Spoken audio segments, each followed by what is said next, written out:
vir aquí e non haber nin ao Playa Club nin nada, aquí non había nada, era a playa, sí. Ainda había unhas playas pequenas aí, o sea, unhas casetas pequenas aquí, que eran de un balneario que había aí donde está ese edificio grande. Un poquinho máis para lá estaba, aí había todo, era barracoso.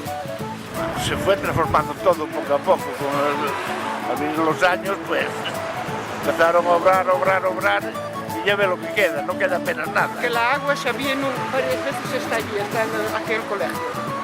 Era mar tamén aí. También, eso todo estaba en mar. Con decirle que eso antiguamente, de ahí por la Plaza Pontevedra, se inundaba y llegaba, atravesaba por el cantón. No acordo a pasar a agua de aquí a Juana de Vega, que correndo a ola por Juana de Vega. El castillo de San Antón antes estaba en pleno mar. Nin é do mar, nin culpa de nadie. Esta é a naturaleza que o trae así. Aquí o mar, o que naciu aquí por estar na costa, todos sabemos que unha vez de vez en cando fai desto.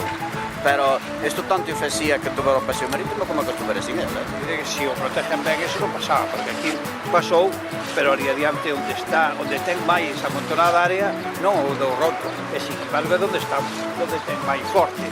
Ayer, por exemplo, eu estuve aquí mirando para isto, claro, que cando hai mar, xa todos sabemos que cando hai mar é que lle escapar. Eu me parece que isto, a botar ya, a isto lle botaron area, e a botarlle, inclusive, provoca máis o aluvión. A mí me dá a sensación. Porque el mar todo lo que no es de él, lo retira todo. Pues yo pienso que si poco a poco tiene que pagar, ¿no? Porque si se le come al mar por algún sitio, tiene que salir. Cando hai mar hai que escapar, pero isto está maravilloso, hombre. A mellor cosa que poderon facer na Coruña foi o paseo marítimo.